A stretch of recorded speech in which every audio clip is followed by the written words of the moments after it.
C'est comment sur l'autoroute là? Oh putain, c'était stressant, hein. Ouais. Des fous partout ici. Ils conduisent mal les gens.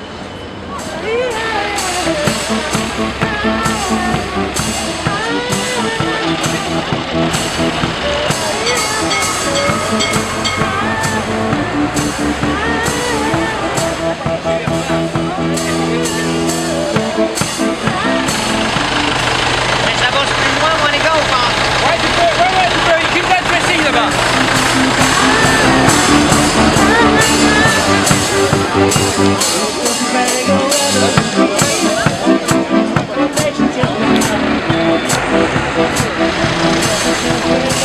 Du coup, vous avez amené de la terre, non? La terre et des moutons. Des moutons. Ah ouais. Et la terre, c'est pourquoi? Aucune idée.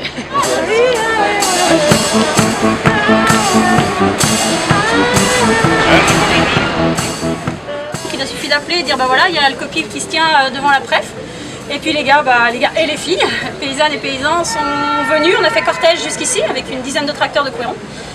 Et bah voilà, on a emmené de la terre pour faire des semis, on a emmené des animaux pour représenter l'élevage, il y a eu des arbres qui sont venus de la zone pour représenter le bois, il y a eu voilà, les constructions, donc toutes les activités à peu près sont représentées ici aujourd'hui devant la pref.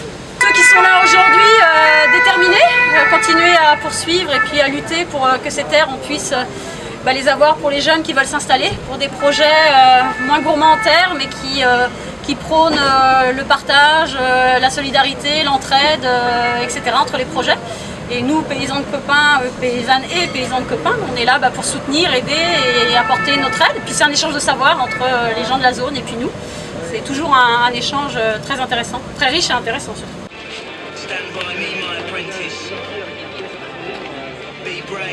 Ce qui se passe aujourd'hui, c'est pas une bataille entre les zadistes et la Mélaza, c'est une bataille entre deux modèles agricoles, entre deux idées de l'accès au foncier.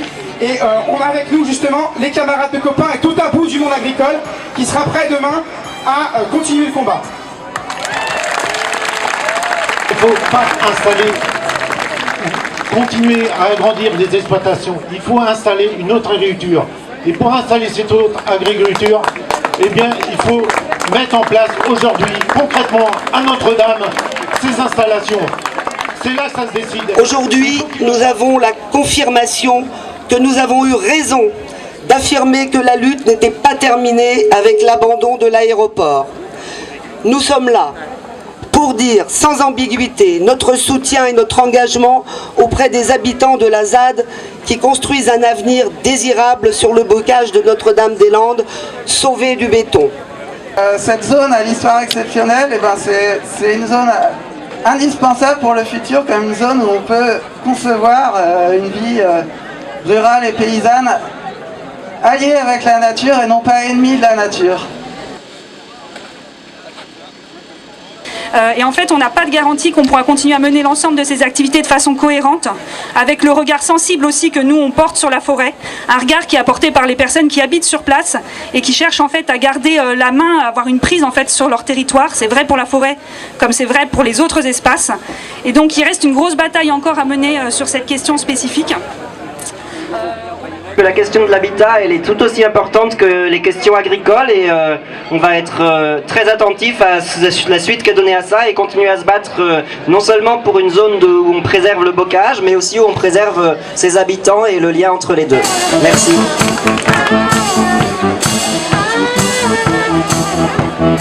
Ils sèment la ville.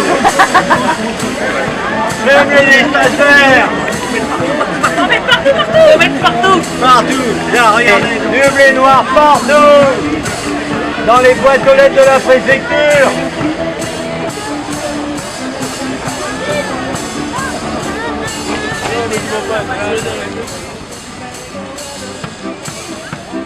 Les graines, c'était donc du sarrasin qui a été récolté sur la ZAD et du tournesol, ainsi que du blé, donc c'est des cultures qui ont été faites sur la zone.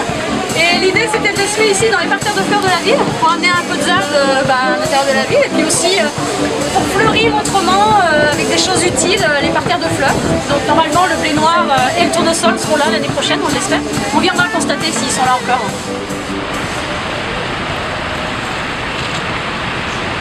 Hop, on démarre.